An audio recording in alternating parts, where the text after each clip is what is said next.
మనకందరికి కూడా బాగా తెలిసినటువంటి వాక్యాలే. నేను తెలియనటువంటి విషయాలు, మీకు తెలియనటువంటి విషయాలు నేనేమి కూడా ఇక్కడ మరి చెప్పడానికి కాదు, కానీ అందరికి కూడా బాగా తెలిసినటువంటి పరిచయం ఉన్నటువంటి విషయాలే.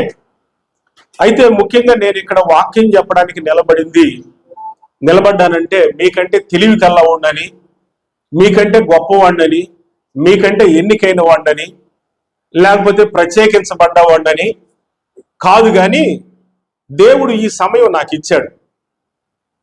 మొన్న యాకోబ్ భాష గారు ఒక మాట అన్నారు ఈ వాక్యానికి ఈ విషయాన్ని గురించి చెప్పేటప్పుడు. మీరు చెబుతారా అన్నాడు. నేను చెబుతానంటే నేను చెప్పను, మీరు చెప్పమంటే చెబుతా. నేను చెబుతారంటే నేను చెబుతానని అంటే అది పెద్ద విషయం కాదు. నేను చెబుతానంటే నేను ఎందుకు చెబుతానంటే మీరు చెప్పమంటే చెబుతా. మీ అధికారము. మనకందరికీ రకరకాలుగా ఎవరి అధికారం వాళ్ళకు ఉంది, కానీ ఇక్కడ ఒక అధికారం ఉంది. మీరు చెబుతారా అంటే నేను చెప్పను, మీరు చెప్పమంటే చెబుతాను. అది అంతేగాని నేను చెప్తాను అంటే ఆయనేం కాదంటావు, కానీ అది కాదు కదా. కాబట్టి ఏంటంటే మనం అందరం కూడా దేవుని యొక్క సేవకులము, దైవ అధికారానికి మనం లోబడవలసినటువంటి వారము. అయితే దేవుని వాక్యాన్ని మనం ఈరోజు చదువుకుందాము. మత్తయి శుభవార్త 18వ అధ్యాయము 1 నుంచి 4 వచనాల వరకు చదువుదాం. మత్తయి శుభవార్త 18వ అధ్యాయం 1 నుంచి 4 వచనాలు. ఆ కాలమున శిష్యులు వచ్చి పరలోక రాజ్యంలో ఎవడు గొప్పవాడు అని అడగగా ఆయన ఒక చిన్న బిడ్డను తన యొద్దకు పిలిచి వారి మధ్యను నిలవబెట్టి ఇట్లనెను, మీరు మార్పు నుండి బిడ్డల వంటి వారైతేనే గాని పరలోక రాజ్యములో ప్రవేశింపలేరని మీతో నిశ్చయముగా చెప్పుచున్నాను. కాగా ఈ చిన్న బిడ్డ వలె తను తాను తగ్గించుకుని వాడెవడో వాడే పరలోక రాజ్యములో గొప్పవాడు. ప్రార్థన చేసుకుందాము. ప్రేమ కలిగిన మా తండ్రి, పరిశుద్ధుడా, సర్వోన్నతుడా, సర్వాధికారి యేసు ప్రభువా, మీ ఘనమైన పరిశుద్ధ నామాన్ని బట్టి మీకు వందనాలు, స్తోత్రాలు చెల్లిస్తా ఉన్నాము. ఈ దైవ సేవకుల సదస్సులో ప్రభువా నీ పక్షంగా నన్ను నిలవబెట్టుకుని మాట్లాడబోతున్నందుకై వందనాలు, స్తోత్రాలు నైనా. కూడి వచ్చినటువంటి దైవ సేవకులకు మాకు అవసరమైనటువంటి విషయాలు మీరు మాట్లాడండి, మహిమ ఘనత ప్రభావాలు పొందండి తండ్రి. మేమందరము కూడా మమ్ములను మేము తగ్గించుకొని మిమ్మల్ని హెచ్చించే వారికి ఉండటానికి సహాయం చేయండి. యేసు నామములో ప్రార్థించి స్తుతించి ఘనపరిచి అడిగి వేడుకుంటున్నాము తండ్రి, ఆమేన్. ప్రభువుకి స్తోత్రములు. ఇప్పుడు మనకి ఇవ్వబడ్డటువంటి అంశం ఏంటంటే ఎవరు గొప్ప. మరి ఎవరు గొప్ప అండి? మనలో ఎవరు గొప్ప? యాకోబు గారు గొప్ప, లేకపోతే చిన్నా గారు గొప్ప? రేపు IFJ నుంచి పిలిపిస్తున్నాడు, ఆయన గొప్ప. పోస్ట్ పెట్టాడు, జఫన్యా శాస్త్రి గారిని ఆయన టీంతో రమ్మన్నాడు, ఆయన గొప్ప. లేదు యాకోబు పాష గారు పెద్ద చర్చి వేసి ఇంకా ఎంతమంది పడతారని చూస్తున్నారు ఇక్కడ. అంటే గొప్ప అనేటువంటిది దేనిని బట్టి? అసలు గొప్ప అంటే దేనిని బట్టి గొప్ప? మనకందరికి కూడా సంఘాలు ఉన్నాయి. దేవుడు మనకందరికి పరిచర్య ఇచ్చాడు. మనం అందరం కూడా దైవ సేవకులుగా పిలువబడ్డాం. కొంతమంది అపోస్తులు పరిచర్య చేస్తున్నారు, కొంతమంది ప్రవక్తల పరిచర్య చేస్తున్నారు, కొంతమంది కాపరులు పరిచర్య చేస్తున్నారు, కొంతమంది సువార్థికులుగా ఉండి పరిచర్య చేస్తున్నారు, కొంతమంది ఉపదేశకులుగా ఉండి పరిచర్య చేస్తున్నారు. ఇది 5-fold గవర్నమెంట్, రకరకాలైన పరిచర్యలు. మరి మనకు అందరికి కూడా సంఘాలు ఉన్నాయి. కొంతమందికి చిన్న సంఘాలు ఉన్నాయి, కొంతమందికి పెద్ద సంఘాలు ఉన్నాయి, కొంతమందికి మినిస్ట్రీస్ ఉన్నాయి, ఇంకా అనేక సంఘాలు, గ్రూప్ ఆఫ్ మరి సంఘాలు కూడా ఉన్నాయి. అయితే మనమందరము కూడా మరి ఎవరి సేవ చేస్తున్నాం? యేసయ్య సేవగా మనమందరము కూడా దేవుని సేవకులం. మనుషుల సేవకులము కాదు, సాతాను సేవకులము కాదు, మనమందరం కూడా దేవుని సేవకులం. అంటే మనమందరం కూడా సార్వత్రిక సంఘములో ఒక అంగాలుగా ఉన్నాం. మనకందరికీ దేవుడు వారి వారి యొక్క విశ్వాస పరిమాణాన్ని బట్టి పరిచర్యను అప్పగించాడు. రకరకాలైనటువంటి డినామినేషన్స్, రకరకాలైనటువంటి పరిచర్యల్లో మనం ఉన్నాం. ఎవరు ఏ యొక్క డినామినేషన్లో ఉన్నా, ఎవరు ఏ యొక్క పరిచర్యలో ఉన్నప్పటికీ కూడా మనమందరము కూడా మరి ప్రకటించే బైబిలు ఒకటే, వాక్యము ఒకటే, ఆత్మ ఒకటే, బాప్తిస్మము ఒకటే, విశ్వాసము ఒకటే కదండి, దేవుడు ఒకడే. కాబట్టి మరి మనము చాలాసార్లు ఏమనుకుంటున్నామంటే మనలో ఎవరు గొప్ప అనే విషయం అనేటువంటిది ఇది బాగా మనుషుల్లో ఏమైపోయిందంటే సేవకుల్లో ఉండిపోయింది.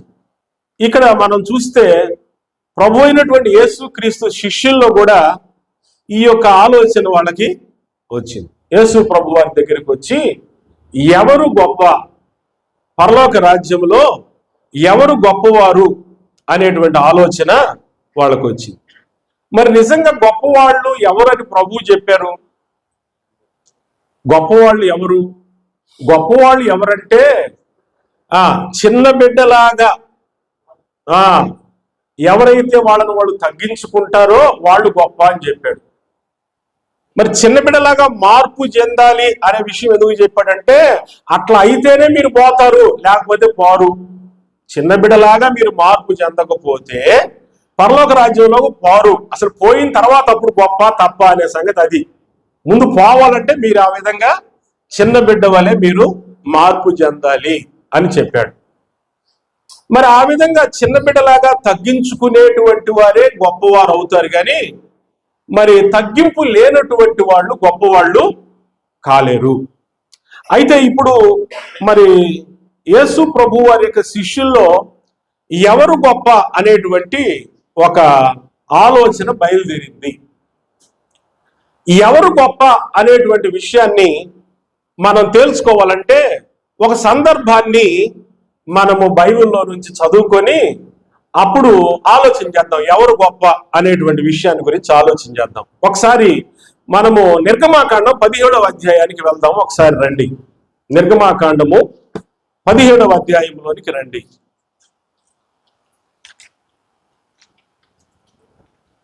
17వ అధ్యాయము 8వ వచనము నుండి మనము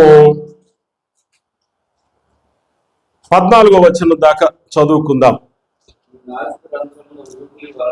అయ్యా, నిర్గమాకాండం 17వ అధ్యాయము 8వ వచనం. మైక్ తీసుకొని ఎవరైనా చదివితే చదవండి. ఎవరైనా గట్టిగా చదివేవాళ్ళు చదవచ్చు. ఓకే.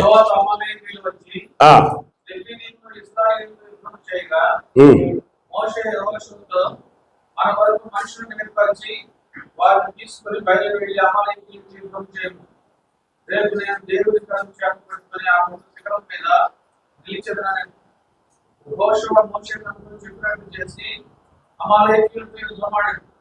మోషే మోషే తన చేయి పైకెత్తినప్పుడు ఇశ్రాయేలు పిలిచి, మోషే తన చేయి దింపినప్పుడు అమాలేకీయులు పిలిచి, మోషే చేతులు బరువెట్టుగా వాళ్ళు రాయి తీసుకుని వచ్చి అతను దాని మీద కూర్చుండగా దాన్ని వేస్తుంది. అతను ఒకడు ఈ ప్రక్కను, ఒకడు ఆ ప్రక్కను అతని చేతులను ఆదుకుండగా అతని చేతుల్లో సూర్యుడు అస్తమించుగా ఉన్నది. అటు యెహోషువ ప్రతిపాటు చేత అమాలేకీయులను అతని జనులను పిలిచాడు. అప్పుడు యెహోవా మోషేతో ఇట్లా, నేను అమాలేకీయుల పేరు ఆకాశం మీద పట్టబడ్డ బుద్ధిగా తుడిచివేయను కనుక జ్ఞాపకార్థంగా గ్రంథంలో నేను రాసి యెహోషువకు పిలిపించు. చాలు. ప్రభువుకు స్తోత్రం కలుగును గాక. ప్రియరా, మరి చదివినటువంటి భాగంలో కొంతమంది వ్యక్తులు మనకు కనబడుతూ ఉన్నారు. ఒకరు ప్రార్థన చేశారు, ఇద్దరేమో పరిచర్య చేసిన వాళ్ళుగా ఉన్నారు. ఇంకొక ఆయన యుద్ధం చేశాడు, ఆయన కొంతమంది సహకరించినటువంటి వాళ్ళుగా ఉన్నారు. ఇప్పుడు ఇశ్రాయేలీలు గెలిచెను అని మనం 13వ వచనంలో చూస్తున్నాం. యెహోషువ కత్తివాడి చేత అమాలేకు రాజును అతని జనులను గెలిచెను.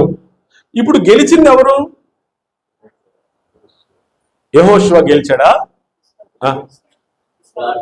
అసలు యుద్ధం ఎక్కడ, ఎవరెవరికి మధ్య యుద్ధం?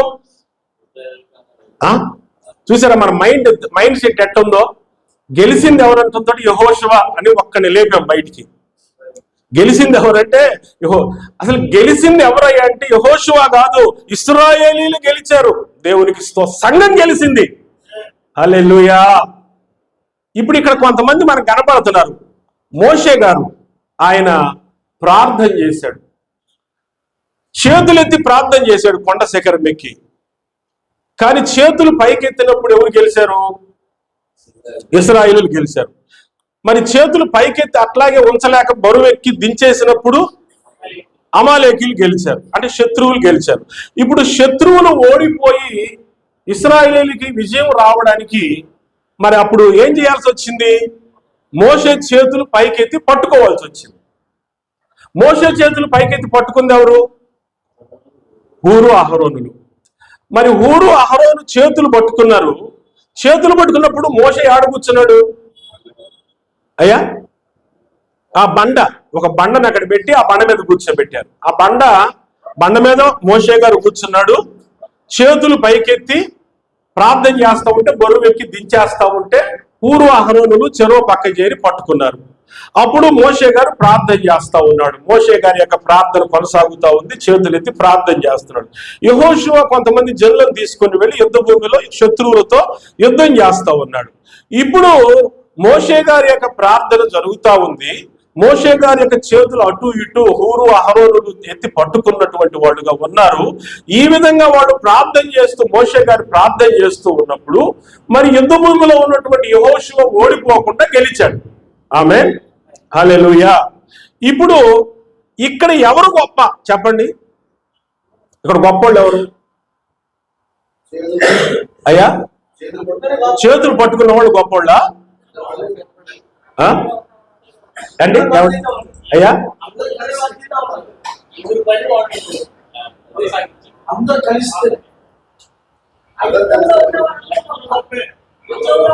అందరూ గొప్పే. దేవునికి స్తోత్రం కలుగును గాక. హల్లెలూయా. ఎవరి గొప్ప వారిదే, ఎవరి పని వాళ్ళదే. ఇక్కడ చూడండి, నాయకుడైన మోషే. ఇప్పుడు నాయకుడు యాకోబు పాస్టర్ అనుకుందాం, మోషే గారు అనుకుందాం, మన అందరినీ మరి ఈ యొక్క సేవకుల సదస్సులు నడిపిస్తున్నాడు నాయకుడు అనుకుందాం. ఆయన ప్రార్థన చేస్తున్నాడు కానీ కొంతసేపు ప్రార్థన చేసిన తర్వాత చేతులు బరువెక్కి పడిపోతాడు, నిస్సహాయ స్థితికి వచ్చేసాడు. మరి ఆయనకి సహకారంగా ఎవరున్నారు? హూరు అహరోనులు ఉన్నారు. అంటే పరిచర్య చేస్తున్నటువంటి శాషే లాంటి వాళ్ళు, ఆ సహోదరుడు నెహెమ్యా లాంటి వాళ్ళు అవసరం ఆయనకి. ఆయన సహకారం లేకుండా ఆయన ప్రార్థన చేయాలన్నా కానీ ఆ పరిచర్య చేయడానికి ఆయనకి కష్టమైపోయింది. అందుకని హూరు అహరోను లాంటి వాళ్ళు అవసరం అయ్యారు. వాళ్ళు బలహీనలే కావచ్చు, కేవలం చేతులెత్తి పట్టుకున్న వాళ్ళే కావచ్చు, కానీ వాళ్ళని తీసేద్దామా? వాళ్ళని తీసేయడానికి లేదు. మరి యవనస్తుడైనటువంటి సేవకుడు యెహోషువ కొంతమంది ప్రజలను మరి తీసుకొని వెళ్ళి యుద్ధం చేశాడు. మరి యెహోషువతో పాటుగా కొంతమంది మనుషులు ఉండబట్టి జయించగలిగాడు. అంటే ఇప్పుడు వాళ్ళల్లో ఆ మనుషులను తీసేద్దామా? యెహోషువ ఒక్కడే చేయగలుగుతాడా? చేయలేడు. అంటే కొంత సమూహం కూడా మనకి కావాలి. అంటే ఇక్కడ ఇశ్రాయేలీలు గెలిచారు అంటే దాని అర్థం ఏంటి? వాళ్ళందరూ కూడా ఎవరి స్థానములో వాళ్ళు ఉండి వాళ్ళు చేసినటువంటి వారి యొక్క విశ్వాస పరిమాణమును బట్టి దేవుడు విభజించి ఇచ్చిన పనిని నమ్మకంగా చేయటం వల్ల ఇశ్రాయేలీలు గెలిచారు. ఆమేన్, హల్లెలూయా. అలాగే మనకి దేవుడు చిన్న పరిచర్యలు కొంతమందికి ఇచ్చారు, కొంతమంది సహకారులుగా ఉన్నారు, కొంతమంది ప్రవక్తలుగా, కొంతమంది అపోస్తులుగా, కొంతమంది కాపరులుగా, కొంతమంది సువార్థికులుగా, కొంతమంది ఉపదేశకులుగా ఉన్నారు, కొంతమంది బలవంతులుగా ఉన్నారు, కొంతమంది బలహీనులుగా ఉన్నారు, కొంతమంది తెలివి కలిగిన వాళ్ళుగా ఉన్నారు, కొంతమంది కొంచెం తెలివి తక్కువ వాళ్ళుగా ఉన్నారు, కొంతమంది మరి పెద్ద పరిచర్యలో ఉన్నటువంటి వాళ్ళు, కొంతమంది చిన్న పరిచర్యలో ఉన్నటువంటి వాళ్ళు ఉన్నారు, కొంతమంది అనుభవం కలిగిన వాళ్ళు ఉన్నారు, కొంతమంది అనుభవం తక్కువగా ఉన్నటువంటి వాళ్ళు ఉన్నారు. అయితే వీళ్ళందరూ కూడా నువ్వు పనికిరావు అంటానికి ఏమీ లేదు, నువ్వు తక్కువ అంటానికి లేదు. ఎందుకంటే మనము క్రీస్తు అనే శరీరంలో ఉన్నాం. నేను పోయినసారి కూడా చెప్పాను ఈ విషయం. క్రీస్తు అనేటువంటి శరీరంలో మనం అవయవాలుగా ఉన్నాం. ఏ అవయవాన్ని తీసేద్దాము, ఏ అవయవం తీసేద్దాము? మన బాడీని అంతా కూడా మోయటానికి ఏ అవయవం కావాలి? 2 కాళ్ళు కావాలి. 2 కాళ్ళు మన బాడీని అంతా కూడా మోస్తున్నాయి. ఇప్పుడు కాళ్ళు అంటే నేనుంటేనే నువ్వు నిలబడుతున్నావు, లేకపోతే నువ్వు వేడుంటావు అని చెప్పి తృణీకరిస్తే సరిపోద్దా? కావాలిగా. ఒకవేళ నేనుంటేనే కదా నువ్వు మోస్తుంది. ఇట్లా ఒకదాని మీద ఒకటి ఆధారపడి ఉన్నాయి, ఒకదాని మీద ఒకటి. అంటే బాడీలో ఏ అవయవం లేకపోయినా లోపమే కదా, లోపమే. అది అవిటిదనమే అవుతుంది. చెయ్యి లేకపోతే, కాలు లేకపోతే కుంటివాడు, కన్ను లేకపోతే గుడ్డోడు, చెవి లేకపోతే చెవిటివాడు, నోరు లేకపోతే మోగోడు. ఇట్లాగా ఏది లేకపోయినా, అంటే వీటిల్లో కొన్ని పెద్ద అవయవాలు ఉన్నాయి, కొన్ని చిన్న అవయవాలు ఉన్నాయి. ఏమండి, ఏ అవయవము కూడా తక్కువైంది కాదు, తీసివేసేది కూడా కాదు, అన్నీ కూడా ఉండాల్సిందే. ఆమేన్, హల్లెలూయా. అయితే నేను ఈ విషయం ఎందుకు చెప్తున్నానంటే, మనము దేవుని యొక్క సేవకులుగా పరిచర్య చేస్తున్నప్పుడు నువ్వు ఏ యొక్క సహవాసంలో ఉన్నా, ఏ యొక్క డినామినేషన్ లో ఉన్నప్పటికీ కూడా మనం అందరము కూడా యేసుక్రీస్తు సార్వత్రిక సంఘము అనే శరీరములో ఉండి మనం పనిచేస్తున్నాము. మనం అందరము కూడా దేవుని పనిచేస్తున్నాం. ఆమేన్, హల్లెలూయా, హల్లెలూయా. కాబట్టి మనము మరి ఎవరు గొప్ప అనేటువంటి ఆలోచన మనకి రాకూడదు. ఎవరికి వాళ్ళే గొప్ప, ఎవరి పరిచర్య వాళ్ళకే గొప్ప. అయితే ఇక్కడ శిష్యుల్లో ఏమొచ్చిందంటే ఎవరు గొప్ప అనేటువంటి ఆలోచన వచ్చింది. ఈ మధ్య మీరు గమనించే ఉంటారు, మీకు బాగా తెలిసి మీరు చూస్తూనే ఉంటారు, సోషల్ మీడియాలో మరి క్రైస్తవ్యాన్ని చాలా మరి అప్రతిష్ట పాలు చేస్తున్నారు. ఎందుకంటే ఒకరి మీద ఒకరు నిందించుకోవడం, ఒకరిని ఒకరు తప్పు పట్టడం, ఒకరిని ఒకరు మరి విమర్శ చేయటం, ఈ విధమైనటువంటి విధానము సోషల్ మీడియాలో మనం చూస్తూ ఉన్నాము. ఇప్పుడు భక్తిహీనులైనటువంటి మనుషులు చూస్తున్నారు, భక్తి కలిగినటువంటి వాళ్ళు కూడా అది చూస్తున్నారు. ఏమండి, గమనించండి. అయితే మరి ఈ విధమైనటువంటి ఇప్పుడున్నటువంటి పరిస్థితుల్లో క్రైస్తవ్యం ఎలా ఉంది? క్రైస్తవ్యం ఇప్పుడున్నటువంటి పరిస్థితులు ఎలా ఉంది? సేవకుల్ని ఎంతగానో ఇబ్బంది పెడతారు, సువార్తకు ఆటంకం కలిగి చేస్తున్నారు, కొత్త చట్టాలు చేస్తున్నారు, ప్రభుత్వాలు కూడా అందుకు సహకారంగా లేవు. ఇప్పుడున్నటువంటి పరిస్థితుల్లో మనమందరం కూడా కలిసి ఎదుర్కోవాల్సింది దేన్ని? యుద్ధం చేయవలసింది దేనితోటి? అమాలేకీయులను ఓడించడానికి వాళ్ళందరూ కూడా కలిసి పనిచేశారు. ఆమేన్ కదండి. ఇప్పుడు అమాలేకీయులు అంటే దేవునికి వ్యతిరేకమైనటువంటి వాళ్ళు. ఇప్పుడు క్రైస్తవ్యానికి, దేవునికి, పరిచర్యకు వ్యతిరేకమైనటువంటి వారితో మనము పోరాడవలసి ఉండగా, అంటే ప్రార్థనలో మనం ఆ విధంగా పోరాడవలసి, మనమందరం కూడా సహోదరులుగా ఐక్యత కలిగినటువంటి వారిగా ఉండవలసి ఉండగా, మనం ఏం చేస్తున్నాము? సేవకులు ఒకరినొకరు విమర్శించుకుంటూ, ఒకరిని ఒకరు మనము ఏలుబెట్టి చూపిస్తూ, ద్వేషిస్తూ, దూషిస్తూ, నేను గొప్ప అనేటువంటి విభేదాలు కలిగి ఉంటున్నాం. దీన్ని బట్టి మరి అన్య జనాంగంలో మనం ఏమవుతున్నాము? ఏమండి, అన్య జనాంగంలో మనము దోషణ పాలు కావటం కాదు, మనం అయితే అయ్యో దోషణ పాలు. దేవుని నామము దేవుని నామము మిమ్మును బట్టియే కదా నా నామము అన్ని జనులలో దూషణ పాలు దూషింపబడుతుంది. ఇప్పుడు క్రైస్తవ వ్యతిరేకంగా ఉన్నటువంటి వాళ్ళు ఎన్నో విధాలుగా వాళ్ళు కూడా బైబిల్ బాగా తెలుసు వాళ్ళకి, మనకంటే కూడా బాగా తెలుసు వాళ్ళకి. వాళ్ళ పేర్లు కూడా మీకు తెలుసుగా. మరి వాళ్ళు బైబిల్ని ఎంతగా విమర్శిస్తున్నారు, తప్పుపడుతున్నారు. ఇటువంటి పరిస్థితుల్లో మనం అందరం కలిసి ఈ సమస్యను ఎట్ట పరిష్కారం చేసుకోవాలనేటువంటి ఆలోచన ప్రక్కకి నెట్టి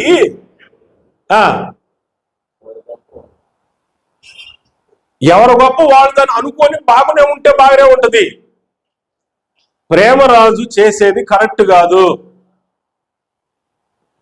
ప్రేమరాజు నువ్వు చేసేది కరెక్ట్ కాదు అని మామూలుగా చెబితే వింటాడు, వినకపోతే వదిలేయి. అంతేగాని అతనిని యూట్యూబుల్లో ప్రజలందరూ చూస్తుండగా, దేశమంతా చూస్తుండగా ఏంటి వచ్చినాడు, డిబేట్కి రా. నీవు కరెక్టా, నేను కరెక్టా, నీ బోధ కరెక్టా, నా బోధ కరెక్టా, తేల్చుకుందాంరా అని ఒకరితో ఒకరు పోటీ పడుతున్నారు. కానీ ఇక్కడ ఒక మాట మనం గమనిస్తున్నాం, చూడండి. యేసు ప్రభు వారు ఒక మాట చెప్పారు. అదేంటంటే 9వ అధ్యాయం 46వ వచనం చదవండి. తమలో ఎవడు గొప్పవాడో అని వారిలో తర్కము పుట్టగా, ఎవడు గొప్పవాడు అనే తర్కము పుట్టింది. అయితే ఒక్క నిమిషం తర్కం పుట్టింది. ఎవడు గొప్పవాడు అనే తర్కం పుట్టింది. తర్వాత లోకాసు వార్త 22వ అధ్యాయం 24వ వచనం చదవండి. ఎవడు గొప్పవాడని వివాదము వారిలో పుట్టగా, ఇక్కడేం పుట్టింది? తర్కం పుట్టింది. ఎవడు గొప్పవాడు అనే విషయమై తర్కం పుట్టింది. అక్కడేం పుట్టింది? వివాదం పుట్టింది. మనం చదువుకున్న 18వ అధ్యాయంలో మొట్టమొదటి వచనం నుంచి చదువుకున్నప్పుడు అక్కడేం పుట్టింది? ఆలోచన పుట్టింది. చూసారండి? అంటే ఎవడు గొప్పవాడు అని తెలుసుకోవడానికి ఈనాడు ప్రజల మధ్య ఆలోచనలు అట్లా ఉన్నాయి, తర్కాలు, వివాదాలు పుడుతూ ఉన్నాయి. అయితే యేసు ప్రభు వారితోటి శిష్యులు ఒక మాట చెప్పారు. ఏమని చెప్పారంటే, ఇప్పుడు చూడండి, లోకాసు వార్త 9వ అధ్యాయము 49వ వచనం నుండి చూద్దాం. యోహాను ఏలినవాడా, ఎవడో ఒకడు నీ పేరిట దయ్యములను వెళ్ళగొట్టగా మేము చూచితిమి, వాడు మనలను వెంబడించువాడు కాడు గనుక వాడిని ఆటంకపరిచితిమని గొప్పగా చెబుతున్నాడు. వాడు మనోడుగా, మనల్ని వెంబడించేవాడు కాదు, మన గ్రూపుకు చెందినోడు కాదు, వాడు వేరే గ్రూపుకు చెందినోడు, అందుకని వాడిని అడ్డగించాం, ఆటంకపరిచాం అని చెప్పాడు. యేసు ప్రభు శబాష్ అన్నాడా? శంపం మీద కొట్టినట్టుగా చెప్పాడు. ఏం చెప్పాడు చదవండి కింద. అందుకు యేసు, మీరు వాని ఆటంకపరచకుడి, మీకు విరోధి కానివాడు మీ పక్షమున ఉన్నవాడే అని అతనితో చెప్పు. అంటే వాడు మీకు ఒకవేళ వాడు మన గ్రూపుకు చెందినవాడు కాకపోవచ్చు, మన బ్యాచ్లో లేనివాడు కావచ్చు, కానీ వాడు మనకు విరోధంగా పనిచేసేవాడు కాదు వాడు. ఆమేన్. ఇది మీ మనసుకు తీసుకురావాలని నా ఆలోచన. వాడు ఏ డినామినేషన్లోనన్నా ఉండని, ఏ సంస్థకైనా చెందిన వాడుగా ఉండని, ఏ గ్రూపుకు చెందిన వాడుగా ఉండని, వాడు ఏం చేస్తున్నాడు? యేసు నామమును బట్టి బోధిస్తున్నాడు, అద్భుతాలు చేస్తున్నాడు, సూచక్రియలు చేస్తున్నాడు, ఆరాధిస్తున్నాడు, భాషలు మాట్లాడుతున్నాడు, ఇంకొకటి చేస్తున్నాడు. చేయని చేస్తే నీకేంది బాధ? నీకు భాషలు రావు, సైలెంట్గా ఉండు. నీకు భాషలు రావు, సైలెంట్గా ఉండు. నువ్వు పరిశుద్ధాత్మ లేదనుకుంటున్నావు, సైలెంట్గా ఉండు. ఇప్పుడు ఇందాక ఉత్సాహము, ప్రోత్సాహము, సంతోషము వచ్చి ఇక్కడ ఆరాధించారు. ఆరాధించని ఏం తప్పే ఉంది? భాషలు మాట్లాడతారు, నాట్యం చేస్తారు, చెయ్యని, నీకు అభ్యంతరం ఏంటి? నీకు బాధ ఏంటి అంటున్నాను, నాకు అర్థం కావట్లా. ఇంకొక దైవజనుడు వచ్చి వాక్యం చెప్తాడు, ఇంకొక ఆయన వచ్చి ప్రార్థన చేస్తాడు, ఆయనకు వాక్యం అంత అనుభవం ఉండదు, ప్రార్థన బాగా చేస్తాడు, చెయ్యని. ఇందాక అందరు ఆరాధన చేస్తా ఉంటే ఇద్దరు సేవకులు కూర్చున్నారు, అంటే వాళ్ళకు శరీర బలహీనతో ఏదో నాకు తెలియదు, కూర్చొని ఏమైంది, నిలబడ్డవాళ్ళు నిలబడి, కూర్చున్నవాడు కూర్చొని, ఈయన ఇందాక పాట పాడతారు ఆయన స్వరం వినాలని ఎంతో ప్రాధాన్యపడ్డాడు. ఆయన అన్నాడు పాడేవాళ్ళు ఉన్నారు కదా అన్నాడు. సరే అట్టగా వాయించని, అభ్యంతరం ఏంది, దేవుడు పని చేస్తున్నాడు కదా. ఇప్పుడు పని దేవుడితే కదా, సైతాన్ పని కాదుగా. ఒకవేళ నేను అంటున్నాను, ఒకవేళ వాడు సైతాను పనే చేస్తున్నాడు అనుకుందాం, యేసునామమును బట్టి వాడి స్వార్థం కొరకు, వాడి యొక్క మరి స్వలాభం కొరకు పని చేస్తున్నాడు అనుకుందాం. ప్రేమగా వెళ్ళి ఏమన్నాడు, ఒకసారి 18వ అధ్యాయము 15వ వచనంలో చూడండి. మరియు నీ సహోదరుని ఎడల తప్పిదం చేసిన ఎడల పోయి నీవును అతడును ఒంటరిగా ఉన్నప్పుడు అతన్ని పర్లేదు గద్దించు, పర్వాలేదు. ఎప్పుడు సింగిల్ గా వెళ్ళి కూర్చోబెట్టి గద్దించు, నీవును అతడు ఒంటరిగా ఉన్నప్పుడు అతన్ని గద్దించుము, అతడు నీ మాట విని ఎడల నీ సహోదరుని సంపాదించుకుంటాం. అతడు వినని ఎడల 2-3 సాక్షుల నోట ప్రతి మాట స్థిరపరచబడినట్లు ఒకరిద్దరిని వెంట పెట్టుకుని అతని యొద్దకు పొమ్ము. అప్పుడు కూడా వారి మాట వినని ఎడల ఆ సంగతి సంఘానికి తెలియజెప్పుము. సంఘం మాట కూడా వినని ఎడల అతను నీకు అన్యునిగాను సుంకరిగాను ఇంకా వెళ్ళేయమన్నాడు కదా. అయితే ఇప్పుడు వీళ్ళేం చేస్తున్నారు, ఒంటరిగా చెప్పేది కాదు, 2-3 చోట చెప్పడం, అంటే ఈ పద్ధతి ఫాలో అవుట్లా. ఏమంటున్నారు, లేకపోతే సంఘం ఎదుట అంటే సోషల్ మీడియాలోకి రాగాకు, నువ్వు దేవుని యొక్క సంఘం, నీకు ఒక సంఘం ఉందిగా, ఆయన సంఘం ఉందిగా, మీ ఇద్దరు సంఘాన్ని ఒకసారి కూర్చోబెట్టుకుని మీ సంఘం ఎదురు కూర్చొని మాట్లాడుకోండి. ఇప్పుడు అట్లా కాదు, సోషల్ మీడియాలో నువ్వు 10 మందిని తెచ్చుకో, నేను 10 మందిని తెచ్చుకుంటాను, నువ్వు చెప్పేది రైటో నేను చెప్పేది రైటో అని చెప్పి సోషల్ మీడియాలో బహిరంగంగా ప్రపంచం అంతా చూస్తా ఉండగా అన్యజనులు, అంటే ఇప్పుడు అన్యజనులకి ఎట్లుంటది, వాళ్ళల్లోనే ఐక్యత లేదు అని చెప్పి తెలియట్లేదు, అది అంటున్నారుగా ఇప్పుడు ఆ మాట. మీకే సరిగా వాక్యం తెలియట్లేదు, మీరు చదువుతున్నది మీరు బోధిస్తున్నది మీకే అర్థం కావట్లేదు.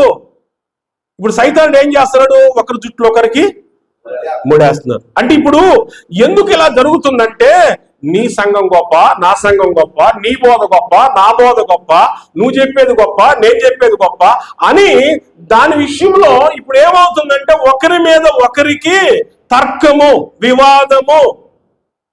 అంటే ఇప్పుడు దీని యొక్క పర్యవసానం ఏంటంటే, ఫలానాయన అబ్బా ఎరగదీశాడు, పబ్లిసిటీ. అది పేరు కోసమే కాదు, డబ్బులు కూడా.